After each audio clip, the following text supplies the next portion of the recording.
Hello दोस्तों, मेरे YouTube channel पर आपका बहुत बहुत स्वागत है। कल की चर्चा को जो है सो आगे बढ़ाते हैं। हम लोग चर्चा कर रहे थे कि इंटरमीडिएट एग्ज़ाम जो 2024 का होना है, तो इतिहास जो हमारा विषय है, तो इतिहास विषय से जो संभावित जो प्रश्न आ सकते हैं उन प्रश्नों पर जो है सो हम लोग चर्चा कर रहे हैं। कल के वीडियो में हम लोग चर्चा किए, सूफीवाद को समझने का प्रयास किए, हम लोग जिम्मी का मतलब समझे, जजिया का जो है सो मतलब समझे, हम लोग बासरा और बेसरा को समझने का प्रयास किए, हम लोग खानकाह आदि को समझने का प्रयास किए, है ना। अब जो है सो इसको आगे बढ़ाते हुए अब हम लोग चर्चा करेंगे कि सूफीवाद जो है, तो सूफीवाद से जो लॉन्ग क्वेश्चंस जो एग्जाम में पूछ सकता है, तो एक बड़ा ही इंपॉर्टेंट जो प्रश्न है जो लॉन्ग क्वेश्चन के रूप में जो है सो पूछता है, वो ये है कि आपसे क्वेश्चन पूछेगा कि सूफीवाद से आप क्या समझते हैं, इसके प्रभावों का जो है सो वर्णन करें या योगदान, है ना, प्रभाव या योगदान का जो है सो वर्णन करें। मैंने सूफियों का क्या योगदान रहा, या सूफीज्म जो था, सूफी आंदोलन जो था, उसका क्या इम्पैक्ट पड़ा, क्या प्रभाव पड़ा।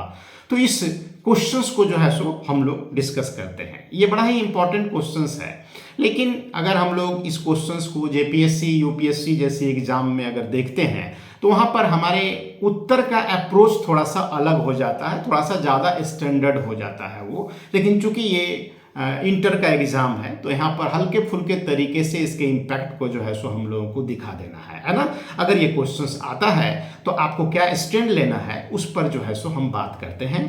देखिए, अगर ये क्वेश्चंस आता है तो आप सूफियों के योगदान को या सूफीवाद या सूफी आंदोलन के प्रभाव को आप 4 पॉइंट में जो है सो दिखा दीजिए, है ना। सूफीवाद को तो आप परिभाषित कर सकते हैं, है ना। सूफीवाद को परिभाषित करने के उपरांत आप सूफी आंदोलन के प्रभावों को 4 पॉइंट में जो है सो दिखाइए। पहला जो पॉइंट आपका होगा वो ये होगा कि भारत में समन्वित संस्कृति के विकास में इनका बहुत ही महत्वपूर्ण योगदान रहा, है ना।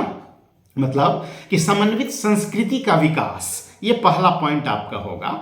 अब समन्वित संस्कृति का मतलब क्या है, तो समन्वित संस्कृति का मतलब यहाँ ये है कि भारत की अपनी जो एक संस्कृति रही है, तो भारत में जब इस्लाम आया, जब मुसलमान जब भारत आए तो उनका अपना एक अलग कल्चर था, अपना एक अलग संस्कृति था उन लोगों का, है ना। उनकी परंपराएं, उनका वेशभूषा, उनका खान पान, है ना, लाइफ स्टाइल, है ना, भारतीयों की तुलना में जो है सो निश्चित रूप से अलग था। हमारी संस्कृति और मुस्लिम संस्कृति, है ना, दोनों अलग अलग थी। तो सूफियों का सबसे बड़ा योगदान ये रहा कि दोनों संस्कृतियों के बीच जो आत्मसातीकरण की जो प्रक्रिया होती है, मतलब कि हम उनकी संस्कृति के बहुत सारे तत्वों को अपनाते हैं, हमारी संस्कृति के बहुत सारे तत्वों को वो अपनाते हैं, इसको हम लोग आत्मसातीकरण कहते हैं। तो हिंदू संस्कृति और मुस्लिम संस्कृति दोनों में जो आत्मसातीकरण हुआ, दोनों ने एक दूसरे के बहुत सारे तत्वों को जो ग्रहण किया, है ना, तो उससे एक नई संस्कृति का जो है सो भारत में प्रादुर्भाव हुआ, एक नया संस्कृति जो है सो भारत में जो है सो पनपा। इसी को हम लोग समन्वित संस्कृति के नाम से जो है सो जानते हैं, है ना। तो सूफियों का सबसे बड़ा योगदान ये रहा कि भारत में एक समन्वित संस्कृति के विकास में जो है सो इनका महत्वपूर्ण योगदान रहा, क्योंकि सूफी जो संत हुआ करते थे तो हिंदू और मुसलमान के बीच में किसी तरह का कोई भेद नहीं करते थे।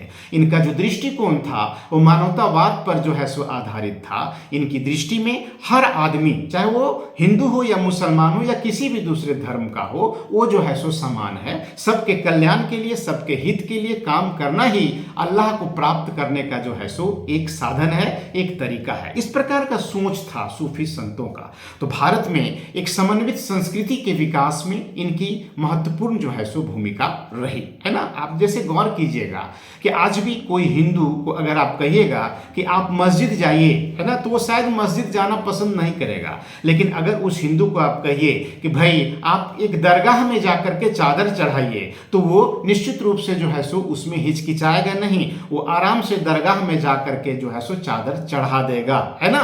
तो ये बताता है कि किसी समय में इन सूफियों का कितना, मतलब कि कह सकते हैं कि ये सूफी कितने लोकप्रिय थे, न सिर्फ मुस्लिम समाज में बल्कि हिंदू समाज में भी। और आज भी हिंदू समाज या हिंदू संस्कृति के अंतर्गत हम लोग पाते हैं क्या कि सूफी संतों का अपना जो है सो एक प्रभाव अभी तक जो है सो कायम है ना। आप समझिए कि उस जमाने में क्या स्थिति रहा होगा, हिंदुओं को मुसलमानों से जोड़ने में कितना महत्वपूर्ण योगदान दिया होगा इन सूफियों ने। तो पहला जो पॉइंट है वो आप यही दिखाइए कि समन्वित संस्कृति के विकास में इनका महत्वपूर्ण योगदान रहा है ना।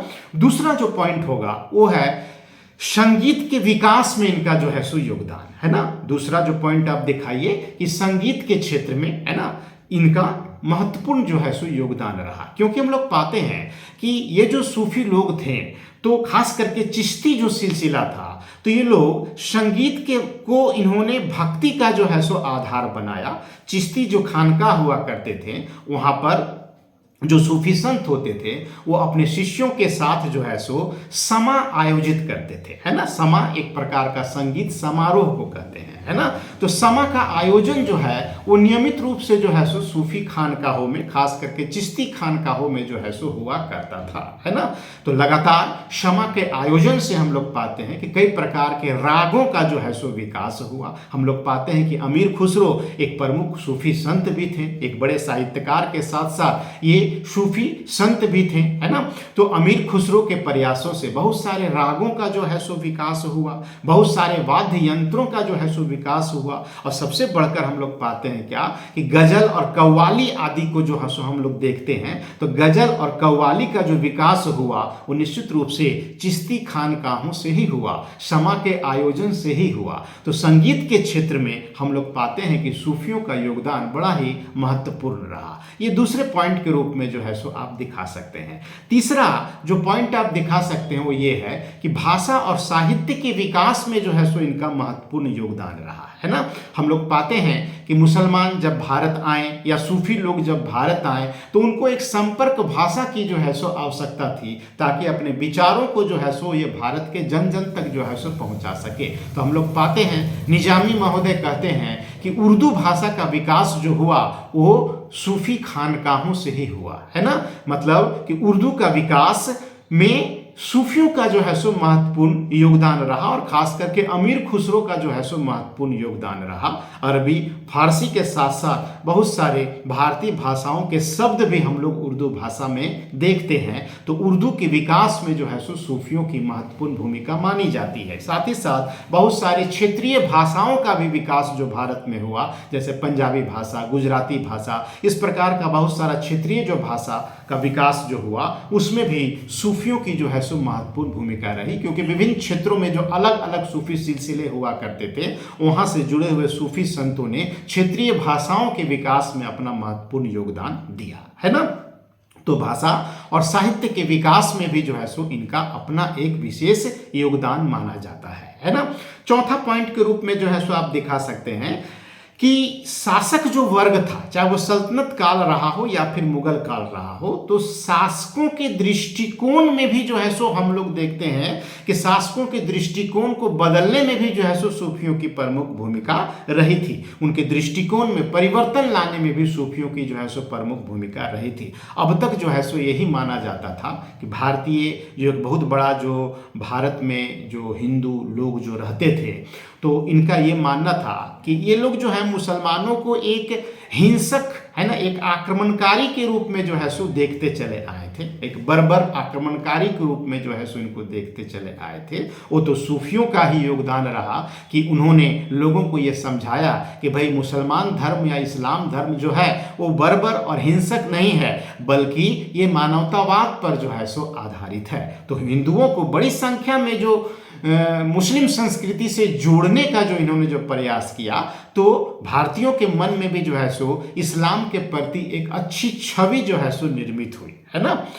तो हम लोग पाते हैं क्या कि बहुत सारे शासकों के दृष्टिकोण को, हालांकि ये जो सूफी संत लोग जो थे ये शासकों के साथ जो है सो अटैचमेंट पसंद नहीं करते थे, शासकों के साथ जो है सो जुड़ना बहुत हद तक जो है सो पसंद नहीं करते थे। अगर सोहरावर्दी सिलसिला को अगर छोड़ दिया जाए तो जितने भी दूसरे सिलसिले हैं तो उनके संतों ने एक प्रकार से दूरी बनाए रखा शासक वर्ग से। लेकिन इनका जो विचार था, इनका जो अपना दर्शन था, यह निश्चित रूप से जो है सो शासकों के दृष्टिकोण को जो है सो बदला या प्रभावित किया। आगे चल करके अकबर की जो नीतियां थी, तो अकबर के व्यक्तित्व में जो हम लोग धार्मिक सहिष्णुता जो है सो हम लोग जो देखते हैं, तो निश्चित रूप से अकबर के दृष्टिकोण में, है ना, जो धार्मिक सहिष्णुता का जो पुट था वो सूफीवाद से ही प्रभावित था, है ना।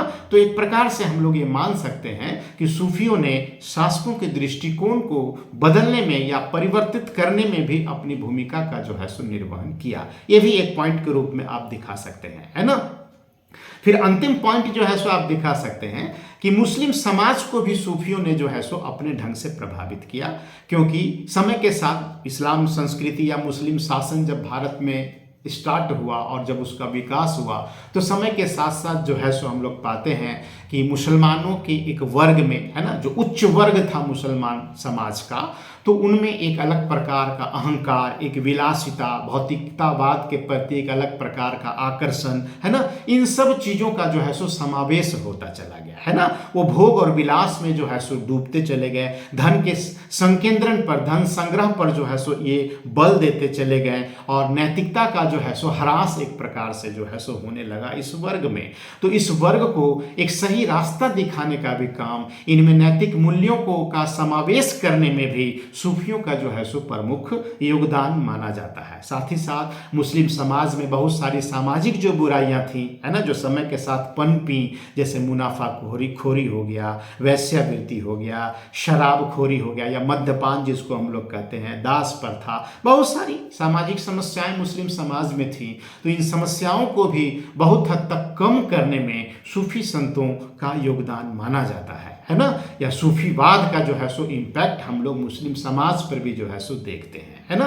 फिर एक और पॉइंट आप दिखा सकते हैं कि आर्थिक या अर्थव्यवस्था के क्षेत्र में भी, है ना, या आर्थिक क्षेत्र में भी जो है सो इन्होंने अपने ढंग से जो है सो योगदान दिया, है ना। क्योंकि हम लोग पाते हैं क्या कि सूफी संतों का जो अपना एक विचारधारा था, तो उस विचारधारा के अंतर्गत जो है सो ताबीजों की बिक्री को, है ना, ताबीज जो हम लोग कहते हैं, तो ताबीजों की बिक्री को जो है सो एक प्रकार से बढ़ावा मिला सूफी सिलसिलों में, है ना। बहुत सारे जो लोग थे जो सूफी सिलसिलों से जुड़े हुए थे, जो सूफी संतों से मिलने आते थे, है ना। तो हम लोग पाते हैं क्या कि कई प्रकार का, है ना, मतलब समस्याओं से मुक्ति के लिए या बीमारियों से जो है सो मुक्ति के लिए, है ना, ताबीज पहनने की विचारधारा, है ना, सूफी वाद में हम लोग जो है सो देखते हैं, सूफी सिलसिलों के अंतर्गत हम लोग देखते हैं। तो एक प्रकार से देखा जाए तो भारत में जो सूफीवाद का जो विकास हुआ, तो ताबीजों की बिक्री को जो है सो काफ़ी ज़्यादा बढ़ावा मिला, है ना। ये कहीं ना कहीं जो है सो ये बताता है हम लोगों को कि आर्थिक क्षेत्र में भी जो है सो सूफीवाद अपने ढंग से अपना प्रभाव जो है सो डालता है। तो ये भी एक पॉइंट के रूप में जो है सो आप दिखा सकते हैं, है ना। इस प्रकार से ये 4, 5, 6 पॉइंट जो है सो आप दिखाइएगा लॉन्ग क्वेश्चन के रूप में, अगर ये प्रश्न आए तो, है ना। तो अगर क्वेश्चन आता है कि सूफीवाद से आप क्या समझते हैं, इसके प्रभाव या योगदान का वर्णन करें, तो जो भी पॉइंट्स हम आपको बताए हैं वो आप अपनी भाषा में जो है सो, है ना, क्रमशः टू द पॉइंट जो है सो लिख दीजिएगा। निश्चित रूप से आपको अच्छा नंबर आएगा।